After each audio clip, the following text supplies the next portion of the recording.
चलिए अब बात करते हैं राज तिलक की।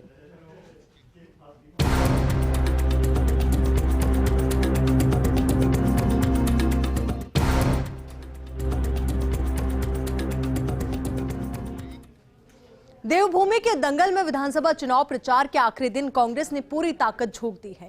कांग्रेस महासचिव प्रियंका गांधी ने ताबड़तोड़ 3 जनसभा की। कांग्रेस के राष्ट्रीय प्रवक्ता प्रोफेसर गौरव वल्लभ ने फर्स्ट इंडिया के उत्तराखंड रेजिडेंट एडिटर पवन लालचंद से एक्सक्लूसिव बातचीत में दावा किया है कि सूबे की जनता बदलाव का मन बना चुकी है और कांग्रेस सरकार बनाने जा रही है। उत्तराखंड की चुनावी लड़ाई अब आखिरी दौर में है। प्रचार कुछ ही घंटों में थम जाने वाला है। हमारे साथ कांग्रेस के राष्ट्रीय प्रवक्ता गौरव वल्लभ जी हैं। प्रोफेसर साहब, क्या कहेंगे, जिस तरह से चुनावी लड़ाई आप तो खुद यहाँ कैंप करके लगातार देख रहे हैं, अब तो कुछ ही पलों की बात रहेगी। प्रियंका गांधी आज उत्तराखंड में मोर्चा संभाल रही, तो उधर से बीजेपी की तरफ से प्रधानमंत्री मोदी सब लोग आ रहे हैं। कांग्रेस कितना कंफर्टेबल है अब जब एक तरह से कैंपेन जब खत्म हो रहा, तो कहाँ पाते हैं? मैं नहीं कह रहा, एग्जिट पोल के नतीजे तो शिवराज सिंह चौहान ने घोषित कर दिए। अब चुनाव में कुछ रहा ही नहीं है। भारतीय जनता पार्टी के सीनियर खनन प्रेमी शिवराज जी ने मान लिया कि बीजेपी तो गई उत्तराखंड से। और मैं तो हमेशा कह रहा हूं कि 10 मार्च को बीजेपी के सारे विधायक एक इनोवा गाड़ी में आ जाएंगे। दूसरी गाड़ी की उनको जरूरत नहीं पड़ेगी। और अगर ऐसी ही 2-3 दिन ऐसी हरकतें करते रहे तो ये इनोवा ऑल्टो में तब्दील हो जाएगी। तो क्या इतनी भयंकर अंडरकरंट आप लोग महसूस कर रहे हैं कि 2017 में जो कांग्रेस थी उससे भी बुरी स्थिति बीजेपी की होने वाली, जनता करने वाली है? उससे बहुत ज्यादा। कारण क्या है कि आप देखिए उत्तराखंड के लोगों को किन 2 दलों में से एक को चुनना है। एक तरफ एक दल है जो 3 तिगाड़ा काम बिगाड़ा की बात करता है, फॉर्मलाइज किया जाए भ्रष्टाचार को, उसकी बात करता है, जो धर्मनगरी कुंभ में टेस्टिंग का घोटाला करता है। दूसरी तरफ उत्तराखंडी स्वाभिमान 4 धाम 4 काम की बात होती है।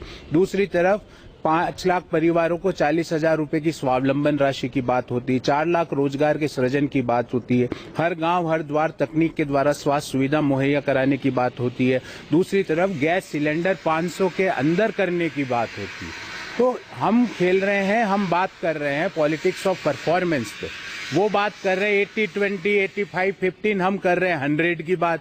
वो अभी 80 पे अटके हुए हैं। हम कर रहे हैं उत्तराखंडी स्वाभिमान की बात, हम कर रहे हैं 4 धाम 4 काम की बात। और मैं चुनौती देता हूं मुख्यमंत्री अवैध खनन प्रेमी धामी को 5 साल की एक ऐसी उपलब्धि बता दे जो मैं 1 महीने से पूछ रहा हूं उनसे, जो उन्होंने सोची हो और उन्होंने पूरी कर दी हो। एक ऐसी उपलब्धि बता दें। आप लोग लगातार मुख्यमंत्री पुष्कर सिंह धामी को खनन प्रिय मुख्यमंत्री बोल रहे हैं, आप भी बोल रहे, तमाम पार्टी के नेता बोल रहे, हरीश रावत बोले। अब आप लोगों ने कहा कि शिवराज सिंह सीनियर खनन प्रिय मुख्यमंत्री है। ये क्या कांग्रेस की क्या स्ट्रेटजी है? स्ट्रेटजी नहीं है, ये लोगों ने दिया है, मैंने नहीं दिया है।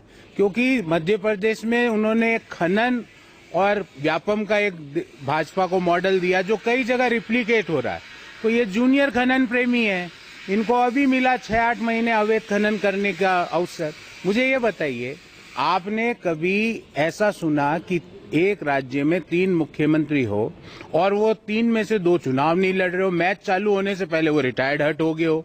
आपने कभी सुना कि प्रचार में आज तक पिछले 1.5 महीने से मैं यहाँ हूँ, मैंने उनकी एक भी फोटो साथ नहीं देखी? आपने कभी सुना कि जो मैच चालू होने से पहले जो रिटायर्ड हट पहले खिलाड़ी हुए त्रिवेंद्र सिंह, वो रोज नया मुख्यमंत्री घोषित कर देते? मजाक बना रखी है क्या उत्तराखंड के लोगों के गवर्नेंस के इश्यूज को? मजाक बना रखी है क्या आपने उत्तराखंड को 2021 में देश में सबसे ज्यादा बेरोजगारी वाला प्रदेश बनाया? आपने देश की औसत महंगाई से 30% ज्यादा महंगाई उत्तराखंड वासियों पर ला दी। और दिया क्या? सिर्फ और सिर्फ इंस्टीट्यूशनलाइजेशन ऑफ द करप्शन, भ्रष्टाचार को संस्थागत बनाने का काम खनन प्रेमी मुख्यमंत्री धामी ने किया।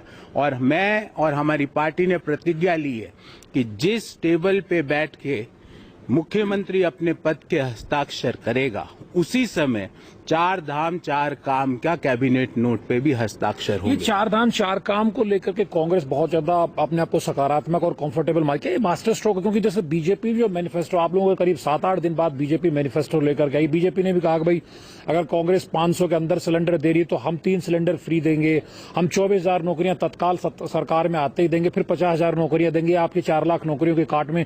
तो क्या आपको लगता है कि इस बार कांग्रेस ने जो चार धाम चार काम की जो स्ट्रेटजी बनाई है ये एक तरह से निर्णायक साबित होने वाली इस चुनावी लड़ाई में? बिल्कुल। और मैं तो उनसे पूछता हूं कि नौकरी देनी थी तो 57,000 जो उत्तराखंड में पद सरकारी नौकरियों के खाली क्यों पड़े? क्यों खाली पड़े? क्योंकि आपकी व्यस्तता थी अवैध खनन में। आप इतने सीनियर जर्नलिस्ट हैं, मुझे बताइए अगर मैं गलत बोल रहा हूं, आपने हिंदुस्तान के किसी राज्य के मुख्यमंत्री कार्यालय को लिखित में ये कहते हुए सुना कि जो अवैध खनन के डंपर पकड़े गए उनको छोड़ दो, उनको जान दो? जब उस व्यक्ति को हमारे प्रेशर में आके हटाया गया तो आचार संहिता से 4-5 दिन पहले उसको वापस उसकी बहाली हो गई। ये रिश्ता क्या कहलाता है धामी जी?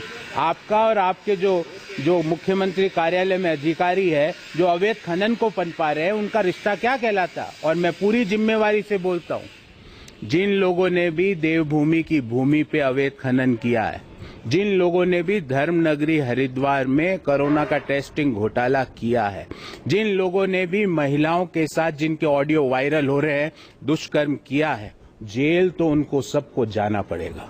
ये जो ऑडियो वायरल, एक तो वीडियो वायरल हो गया शिवराज सिंह चौहान को, उसको भी आप लोगों ने काफी किया कि क्या आप लोगों को लगता है इसने बीजेपी के अंदर की स्थिति को अवगत करा दिया? नंबर 2, जो बंशीधर भगत बहुत सीनियर लीडर हैं, प्रदेश अध्यक्ष भी रहे हैं, पहली सरकार में भी मंत्री थे, इस सरकार में भी मंत्री है, 40 साल तक वो रामायण में दशरथ का रोल करते रहे। आपको लगता है इसने बीजेपी को काफी डेंट किया? ये एक तरह से बीजेपी के लिए बड़ा घातक होने वाला महिलाओं को लेकर जो चीज निकल के आई बंशीधर भगत के ऑडियो वायरल से? दशरथ नहीं, वो रावण है। और मैं ये कहता हूं कि बड़े से बड़ा यौन दुष्कर्मी भी जो भाषा का उन्होंने प्रयोग किया ऑडियो में वैसा नहीं कर सकता। और भारतीय जनता पार्टी अभी तक मूक दर्शक बनी हुई बैठी है। दूसरा, एक महिला एवं बाल विकास मंत्री उत्तराखंड की, वो गर्भवती महिलाओं को एक्सपायर्ड खजूर खिला रही है। आपको पता है एक्सपायर्ड खजूर खाने से भ्रूण में इन्फेक्शन हो जाता है, बच्चा कोख में ही मर जाता है। और वो महिला और बाल विकास मंत्री है रेखा आर्य जी। आपने कभी ऐसा सुना कि या तो इनके जो एमएलए हैं उन्होंने यौन शोषण किया हो, उनको वापस टिकट दिया? यहाँ का संगठन महामंत्री, उसके ऊपर इन्हीं की पार्टी के लोगों ने चार्ज लगाया कि हमारे साथ यौन शोषण हुआ, उसके खिलाफ कोई कार्रवाई नहीं की। महिलाओं के खिलाफ, युवाओं के खिलाफ, हाँ, पलायन के प्रेमी है ये, गांव के गांव खंडर बना रहे हैं ये पहाड़ के, क्योंकि रोजगार नहीं है। हर आप ऊपर पहाड़ पे जाइए, जब महिला गर्भवती होती 2 महीने पहले देहरादून या कोई शहरी क्षेत्र में आके कमरा लेके रहती है, क्योंकि प्रसव तक की सुविधा नहीं है, क्योंकि इनको पता ही नहीं कि क्या करना। मैं चुनौती देता हूं, और इनके ऐड भी देखिए आप, ऐड में ये नहीं बोलते कि हमने क्या किया या हम क्या करेंगे। 500 के अंदर जब हमने गैस सिलेंडर घोषित किया और 500 के अंदर समस्त उत्तराखंड वासियों को, इन्होंने आनंद फानन में बोला हम चुनिंदा लोगों को, सबको नहीं देंगे, वो सिर्फ चुनिंदा कुछ लोगों को 3 सिलेंडर मुफ्त देंगे। अरे आज अगर 10 सिलेंडर एक परिवार उपभोग में करता है तो 7 सिलेंडर पे तो 950 देने पड़ेंगे ना। तो 6,000 6,500 रुपए तो आपने ले लिए। हम 10 के 10 सिलेंडर 500 के अंदर करेंगे तो 4,990 का ही बिल बना, और वो भी सिर्फ चुनिंदा लोगों का कंपैरिजन किया। तीसरी बात, जब इनकी ये बोलते हैं ना 3 मुफ्त देंगे, आप और मैं और आपके कैमरामैन, मैं तीनों से पूछता हूं, सबके आए कि नहीं 15 लाख रुपए? 2 करोड़ रोजगार का सृजन हुआ कि नहीं? नमामि गंगे कितनी प्रोजेक्ट पूरा हुआ? अमृत गंगे का क्या प्रोजेक्ट का क्या हाल हुआ? Skill India, startup India, make in India, ये योजनाएं कहाँ हैं? Where are these schemes? अब प्रधानमंत्री जी भी इनकी बात नहीं करते, जिन योजनाओं का वो बड़े जोरों शोरों से बखान करते थे। आपने यहाँ पर किसी भारतीय जनता पार्टी के नेता को ये कहते हुए सुना कि हमने ये किया इसलिए हमको वोट दो? सुना आपने? मैं बोल रहा हूँ, सुना हो तो मेरे को करेक्ट कीजिए, सुना क्या आपने? जबकि हम क्या कह रहे हैं, 4 धाम 4 काम, उत्तराखंडी स्वाभिमान। अगर उत्तराखंड की वेशभूषा धारण करने से अगर उत्तराखंड वासी वोट देते हो तो ये उनकी बहुत बड़ी गलतफहमी है। वोट मिलेगा गवर्नेंस पे, वोट मिलेगा युवाओं के रोजगार पे, महिलाओं के आत्मसम्मान पे, महंगाई के ऊपर चोट होगी और कांग्रेस को लोग वोट देंगे। इनोवा ध्यान रखना, आपका खर्चा बचा दिया हमने। एक इनोवा आपको रखनी है, तो आपके सारे एमएलए विधानसभा में एक इनोवा में पहुंच जाएंगे। हमको 2 बसें करनी है। आखिरी सवाल, जिस तरह आप लोगों ने अभी भी आपने बोला कि एक इनोवा में बीजेपी के सारे विधायक आ जाएंगे, बीजेपी कहती है अब की बार 60 पार, तो बीजेपी 60 का दावा कर, लेकिन क्या आपको लगता है 3 मुख्यमंत्री जिस तरह से बदले, क्योंकि बीजेपी की अंतरिम सरकार में 2 मुख्यमंत्री आए, पहली चुनी हुई सरकार बनी तो फिर 2 लोगों को 3 बार मुख्यमंत्री बनाएगा, ये प्रचंड बहुमत की सरकार में भी 3 मुख्यमंत्री आई, क्या आपको लगता है इस पर बीजेपी जवाब नहीं दे पा रही है? ये एक तरह से बड़ा इनके लिए गले का एक तरह से आफत बनने वाली है, जिसके चलते आप लोग कह रहे हैं कि इनोवा में आएंगे, जबकि बीजेपी कहती है हम तो 60 पार जाने वाले हैं। नहीं, वो 60 पार वाला नारा हटा दिया उन्होंने अपने मुख्यालय से भी। मुझे तो आप लोगों ने ही बताया, मैंने तो देखा नहीं, और अखबार में पढ़ा कि वो 60 पार वाला जो बैनर था वो हटा दिया। इनको खुद को शर्म आई कि वो नहीं है, तो इन्होंने वो हटा दिया। और 3 तिगाड़ा काम बिगाड़ा, भाजपा नहीं आएगी उत्तराखंड में दोबारा।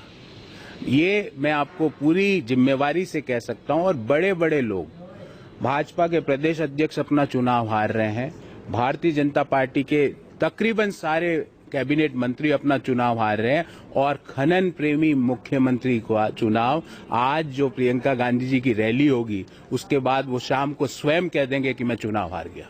हमसे बात करने के लिए बहुत धन्यवाद। धन्यवाद। तो आपने सुना जिस तरह से प्रोफेसर गौरव वल्लभ पिछले 2 महीने से देहरादून में उत्तराखंड में कैंप कर रहे हैं, बीजेपी कांग्रेस की मीडिया स्ट्रेटजी को भी प्लान कर रहे हैं और चीजों को वो देख रहे हैं, और उनका अपना दावा है कि इस बार बीजेपी जो है कांग्रेस का जो 17 में नतीजा हुआ था उससे बुरी स्थिति में होगी, और महज एक इनोवा भर लायक बीजेपी की अपने विधायक जीत पाएंगे और मुख्यमंत्री और तमाम मंत्री भी चुनाव हार जाएंगे। कैमरा से ओम जोशी के साथ पवन लालचंद, देहरादून।